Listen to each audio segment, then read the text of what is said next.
നമ്മുടെ ഡാറ്റാസ് നമ്മളറിയാതെ ചോർത്തിക്കൊണ്ട് പോകുന്നൊക്കെ പറയുന്നുണ്ട്, അതൊക്കെ ശരിയായിട്ടുള്ള കാര്യമാണോ? ഒരു VPN ഇട്ട് കഴിഞ്ഞാൽ ഇവിടെ നോക്കും, ടെൻഡറിൽ നിൽക്കാതെ നമുക്ക് വർക്ക് എടുക്കാൻ പറ്റും. ഞാനീ പറയുന്ന നേവിയുടെ കാര്യമാണ്.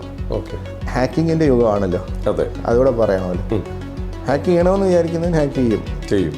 എനിക്കറിയുന്ന പല കമ്പനീസും ഭയങ്കര പ്രൊഫൈലൊക്കെ കാണിച്ചുകൊണ്ട് കൊടുക്കുന്ന സോഫ്റ്റ്വെയർസിൻ്റെ ഭയങ്കര ബഗ്ഗുകളായിരിക്കും. അതൊരു 1 year ഒക്കെ കസ്റ്റമർ റിവൈസ് ചെയ്യുന്ന റിപ്പോർട്ട്സ് ഒക്കെ എടുക്കുന്ന സമയത്തായിരിക്കും പൊട്ടിത്തകരും. ഇപ്പം നമ്മുടെ ഈ ആപ്പുകളുടെ സോഫ്റ്റ്വെയറുകൾ ആപ്പുകളൊക്കെ സെക്യൂർഡ് ആണോ ശരിക്കും പറഞ്ഞാൽ? സെക്യൂർഡ് ആക്കണം.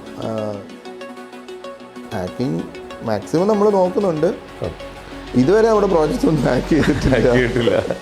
എൻ്റെ ഫസ്റ്റ് കമ്പനിയാണ് 5,000 rupees സാലറിയും പറഞ്ഞു. ടെക്നോ പാർക്കിൽ തന്നെ വീണ്ടും വേറൊരു കമ്പനിയിലേക്ക് അതിൻ്റെ ഒരു ഡബിൾ സാലറി മേളിൽ വന്ന്. അതെ, എൻ്റെ പേര് ദേവനന്ദൻ എന്നാണ്. അപ്പം പെട്ടെന്ന് ഞാനും വൈഫോട് ഒന്ന് ചെയ്തൊരു 10 minute കൊണ്ട് ഒരു പേരും കണ്ടുപിടിച്ചു. അങ്ങനെ ദേവ് ഇന്നോവേഷൻസ് എന്നങ്ങനെ ഇട്ട്. കല്യാണം കഴിച്ചിട്ട് ക്യാമറയ്ക്ക് മുമ്പിൽ ആദ്യമായിട്ടിരിക്കുന്നത്. അങ്ങനെ ഇരുന്ന് ഞാൻ വീണ്ടും ഒന്ന് ഡൗൺ ആയിപ്പോയായിരുന്നു. അപ്പോൾ പെട്ടെന്ന് വീണ്ടും എൻ്റെ വൈഫാണ്, ഞങ്ങൾ രണ്ടുപേരും ഒരേ ഇതിൽ ജേണിയിലായിരുന്നു, ആ ഒരു ട്രാജഡിയിൽ പൊയ്ക്കൊണ്ടിരുന്നത്. പക്ഷെ അന്ന് നമുക്ക് കമ്പനി ഇല്ല, GST ഇല്ല, ഒന്നുമില്ല. സത്യം പറഞ്ഞാൽ എനിക്കൊരു മാർക്കറ്റിംഗ് ടീം ഇല്ല, ഇതുവരെ ഇല്ല.